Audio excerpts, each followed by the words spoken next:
Good day. Welcome to the Military Tools for ArcGIS Visibility for Analysts webinar. I'm Fred Woods, Defense Marketing Specialist at Esri. Presenting the webinar are Daniel Barnes and Eric Lenz.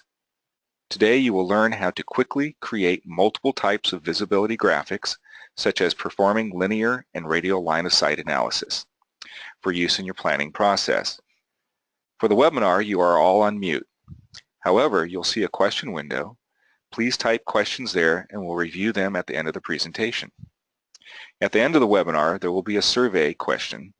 Please complete the questions so we may produce quality webinars. This webinar is being recorded and will be posted on the page you registered. Now I turn over the webinar to Daniel and Eric. Thank you for attending. Great, thank you, Fred. So before we dive into visibility for analysts and specifics, let's go over what Military Tools for ArcGIS is. Military Tools for ArcGIS are essential, supported, open source tools that are meant to reduce the complexity, cost, and time to create common defense and intelligence products. So that sentence I just read to you, it really means that when we went to design these tools, we wanted to bring them to the front and center of the ArcGIS platform, making the defense and intelligence workflows easier to use. So right now, Military Tools is available in 4 key components. We have coordinate conversion for converting coordinates between a variety of different formats. We have distance and direction for creating graphics related to lines, circles, ellipses, and range rings. We have the military symbol editor for creating, curating, and sharing out military standard symbology. And we have visibility analysis. This is conducting linear and radial line of sight. Military Tools for ArcGIS is available in ArcMap and ArcGIS Pro for the desktop user, and in Web App Builder Developer Edition for bringing that functionality into the web. So the first main workflow within visibility is linear line of sight. This is asking the question, can an observer see a target along a line? For the linear line of sight add-in, you'll have several inputs. You'll have observer points and target points, which you can draw on the map using a pointer tool, or you can bring in coordinates. In addition, we have a raster elevation surface that'll be your input. And that can either be a local raster or an image service or a mosaic dataset. Now for outputs, you'll get sight lines and symbolized observer points and target points. All of the symbology relates to the visibility between the observer points and the target points. The next main workflow is radial line of sight. This is asking the question, what can an observer see around them?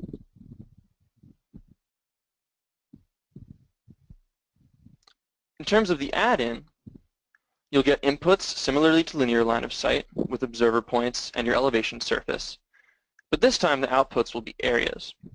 You'll have visible areas based on and symbolized by the number of observers that can see those areas. In addition, you can optionally select to symbolize non-visible areas. So this is what the output will look like in ArcMap and ArcGIS Pro.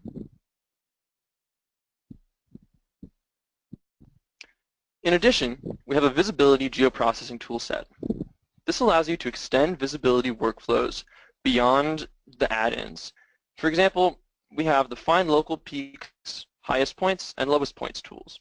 These are script tools that you can bring in to a model and extend the workflow. What these tools specifically do is they find a particular point within an area of interest, and then you can use those output points as inputs for linear and radial line of sight.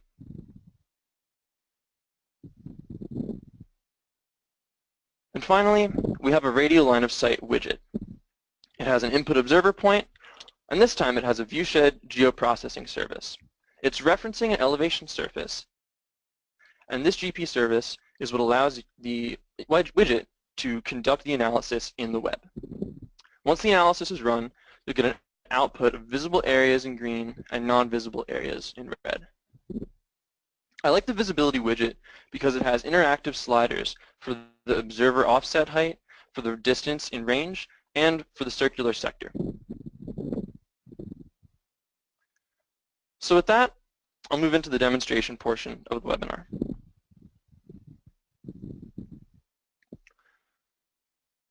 We're starting out in ArcGIS Pro.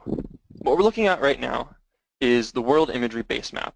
It's centered over the cluster, the downtown urban area of Monterey, California, which is on the west coast of the United States. What I want to do is I have these 3 observer points that are these blue X's.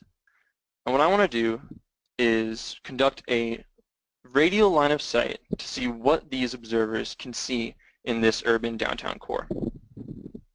So let's take a look quickly before I get started with the visibility tool, just at the elevation data I'm working with. I have this hillshade, and it's referencing a digital surface model that has elevation data points for buildings, trees, cars, really anything that's obstacles off the ground in addition to the terrain itself. This was derived from LiDAR data. This is to show that you can run visibility tools against a wide range of elevation data, including detailed elevation data. So to access the visibility tool, I'll go to Military Tools ribbon. This ribbon is what you get when you install military tools for ArcGIS in ArcGIS Pro. I'll click on the visibility button, and I'll tab over to radial line of sight. I'll use the observer point tool to click on these 3 points. I'll click symbolize non-visible data in output, and I'll click OK to run the tool. You see up here, the digital surface model is what's being referenced in the analysis. It automatically picks up whatever elevations in the contents pane. In addition, we have a variety of observer options. We have observer and surface offsets. So I've set the observer offset to 2, the height of an average person. I've set the surface height to 3, perhaps the height of a car or the first floor of a building window. And then you also have distance and field of view parameters that you can set. So the tools run. Let's look at the contents pane, and you can see the output that we have. We have non-visible data is red, and then we have a variety of other colors for visible data. And it's divided based on whether the areas are visible by 1 observer, 2 observers, or all 3 observers. So I'm going to go into the symbology pane. And what I'm going to do is I'm going to group these values together just so we can get a nice contrast between visible and non-visible areas. I'm going to change the color to a bright green to get that nice red-green contrast. So now you can see that we have non-visible data in red and visible data in green. This is supporting the scenario where you're working with observers to maintain watch over the downtown area. You can see a lot of the green areas are rooftops of adjacent buildings and also a couple of street corridors that are just south of the observer points.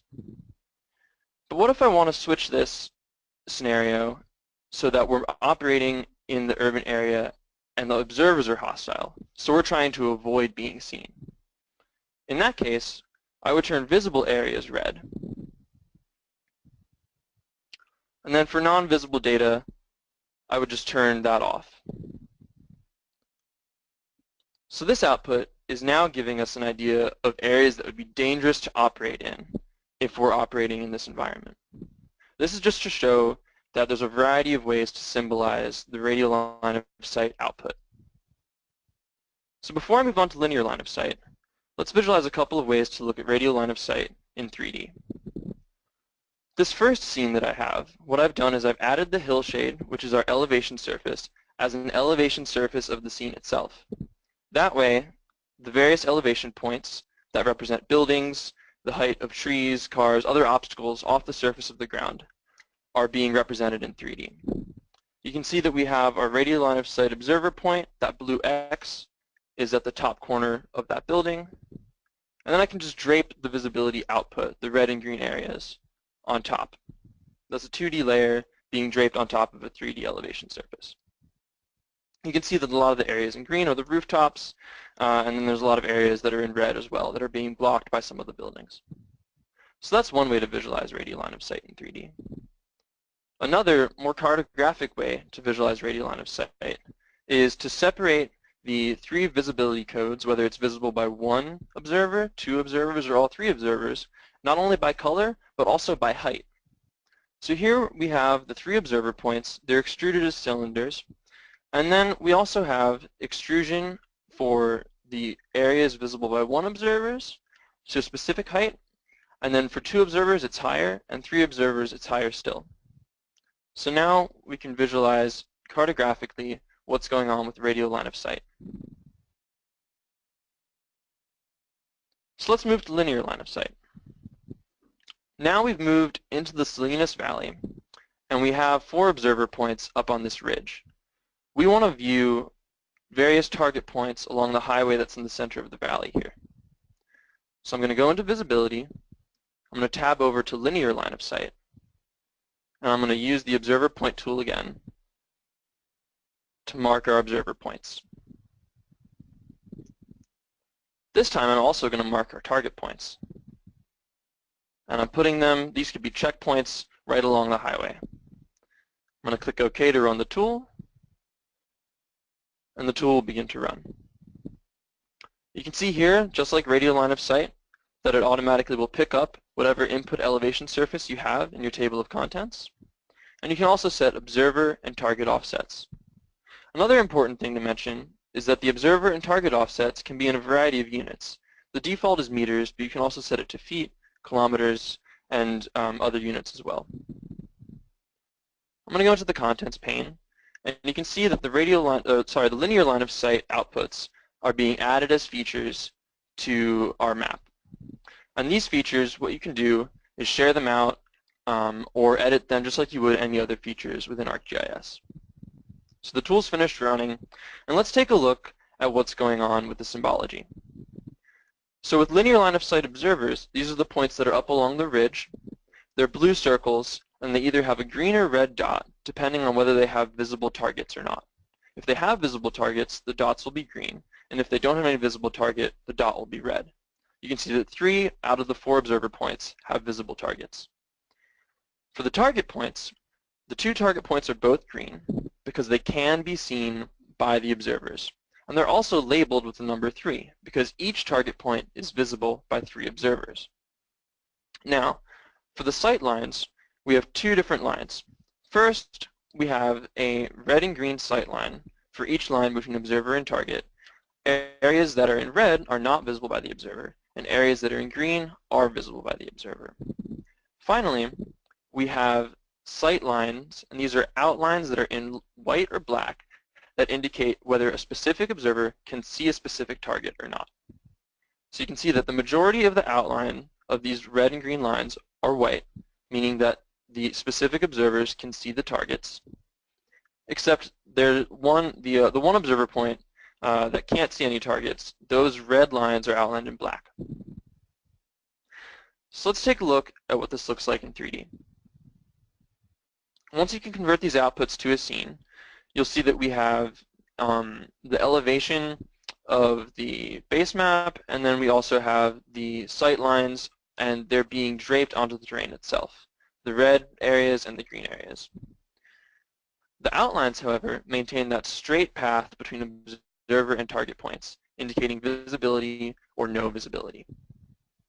One last thing I'd like to mention is that you can share out these scenes as web scenes. This will enable you to share your results with your organization so that they can help make decisions based on the analysis that you did. So I'm going to showcase the web scene that I created here. And you can see that once the symbology will transfer over, the layers all transfer over into the web, and in addition we have bookmarks down at the bottom here. So I'm going to click on this one observer perspective bookmark. It'll zoom to that bookmark location, and you can see that this observer doesn't have any visibility into the valley because he's simply on the wrong side of the ridge.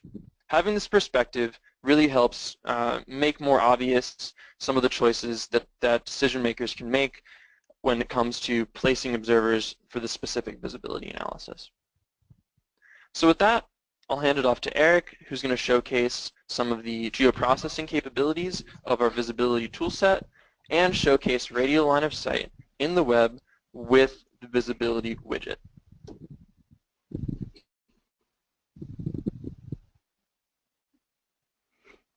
Alright, so Dan has shown you how to do radial and linear line of sight using the add-ins and military tools for ArcGIS.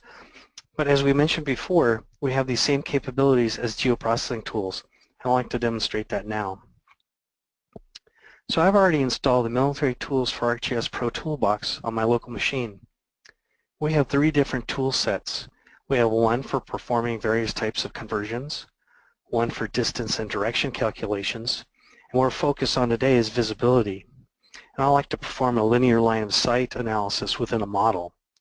So the goal here is, given this area of interest that we have here on the map in red, we'd like to find the highest point and put an observer at that location. And what we would like to do is find out if that observer can see these 3 points, 3 target points in the Salinas Valley. So I'm going to switch to a model here. Now I've already created this model. It's using 2 of the tools from our visibility toolset, the highest points and linear line of sight tool. This is a simple model, but you can take any of the other geoprocessing tools that we have in ArcGIS and build a model to fully model your workflows. So I'm going to go ahead and start running this tool and then explain what's happening. So the highest points tool is taking in our observer area, that was the red area on the map, as well as our elevation surface, and determining what that highest point within that area is. That output becomes our observers. The observers, along with our target points on the map, as well as our elevation surface that I have in the map, then become inputs into your linear line of sight tool. The 4 outputs, when the tool completes, will be added to the map. And we'll take a look at that in a minute. Now here I happen to be running the geoprocessing tools in a model. But just like all the other geoprocessing tools in ArcGIS, we can run the military tools, geoprocessing tools, within a Python script, within the command line, or the Python command line within ArcGIS Pro and ArcMap. So we'll see here that the output features are being added to the map. Let's take a look at that now.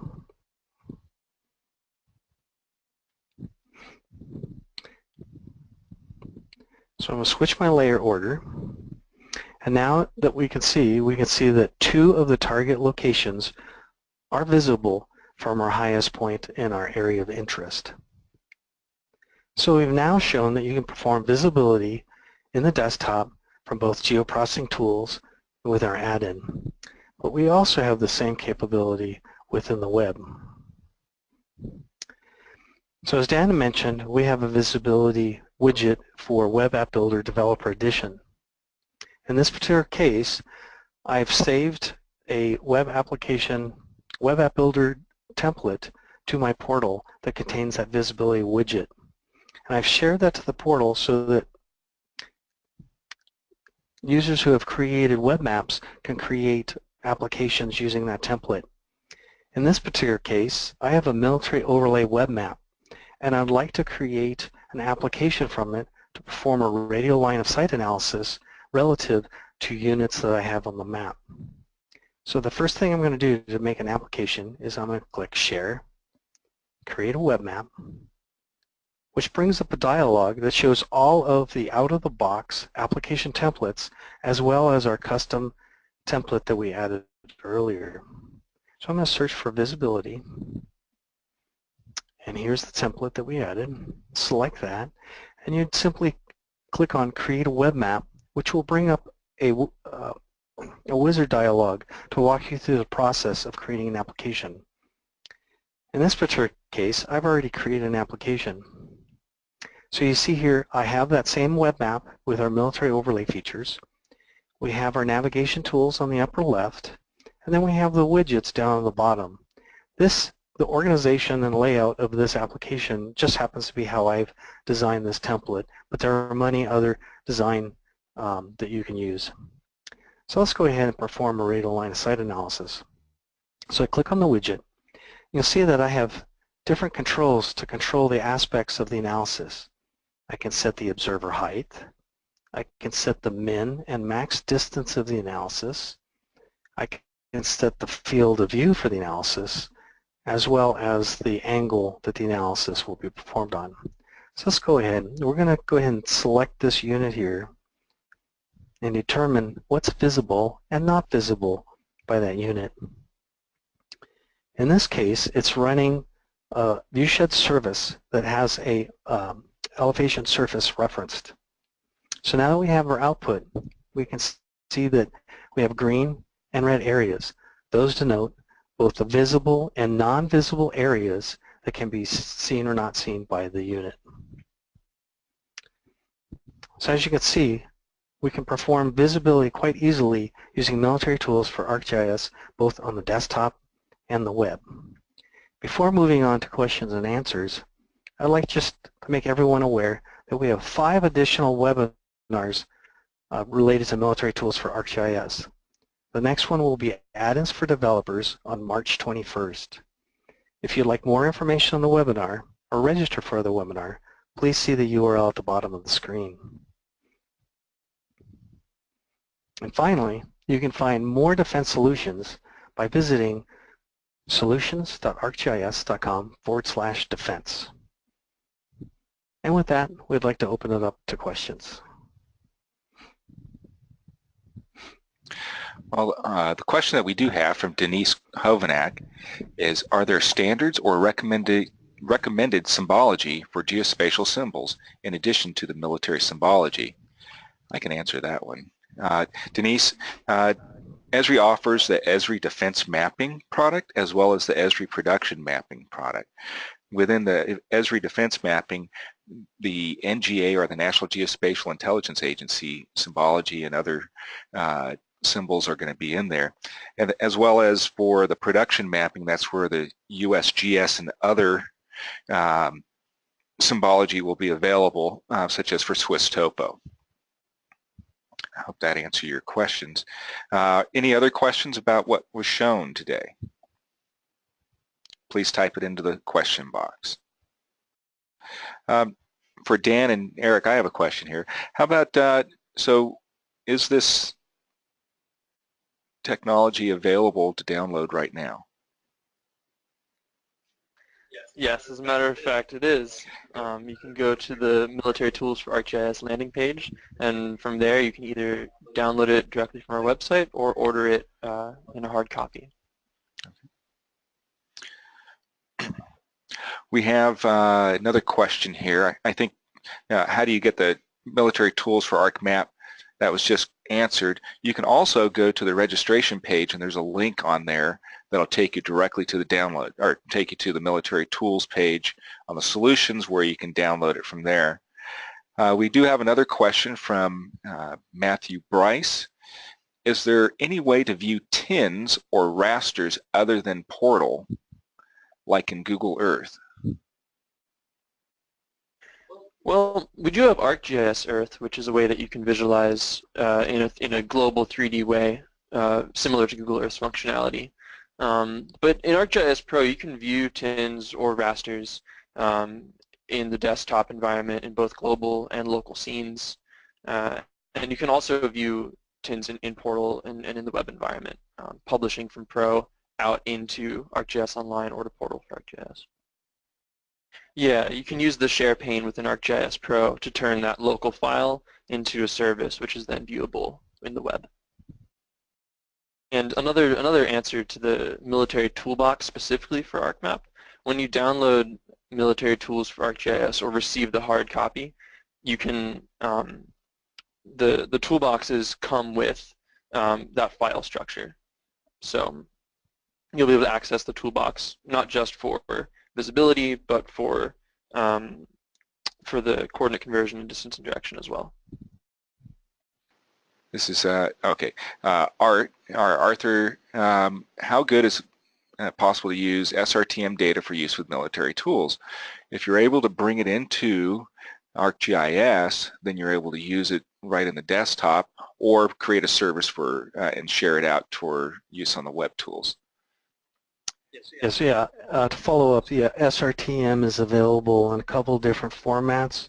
From NGA, it's available in DTED, and that's viewable within ArcGIS Pro, ArcMap, as well as, I believe Arrows Data Center and USGS have SRTM in other formats, and those are completely viewable and accessible within ArcGIS. All right, so for the widget, do I need to provide my own elevation service? For setting up the visibility widget, we do provide a viewshed geoprocessing tool, and within that script you can point it to your elevation data set and publish that out to your ArcGIS server. And then when you configure the widget, there'll be a page to point to the URL of the geoprocessing service. Well, Eric, is a service already available on ArcGIS Online?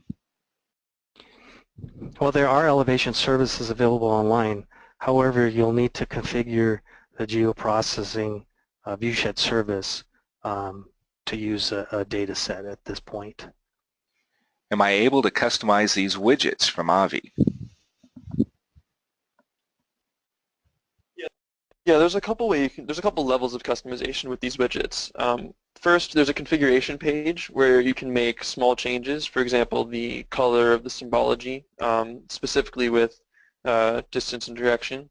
And then, if you want to, you could actually go and download or fork rather the repositories that we have on GitHub, because the code for these widgets, in addition to the add-ins, is all open source. I can actually showcase that. So here's a couple of pages once it loads. There we go. So I have this is the military tools for ArcGIS landing page here. From here we have all of our documentation across ArcMap, ArcGIS Pro, and Web App Builder. And then right in this box, this first box here, you can either download it directly from online. This will take you to the page requesting a free DVD, or you can also go into GitHub. And within GitHub, for example, this is the visibility add-in for both ArcMap and ArcGIS Pro.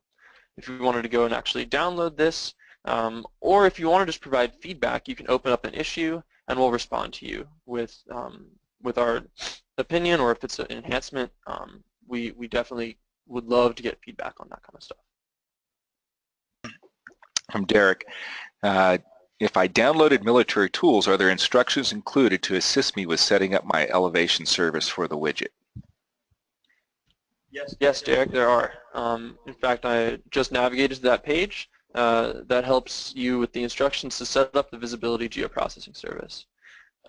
If those instructions do not work for you, or if you're struggling with them, once again, open up an issue under the visibility add-in on GitHub, or in any of our repositories, and we can get back to you on that.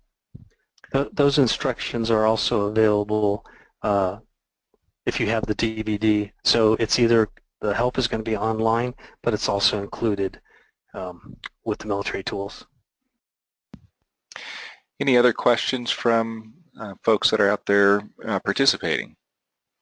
Okay, I do have another question here. These tools are regularly updated. Yeah. Will there be another release of military tools this year?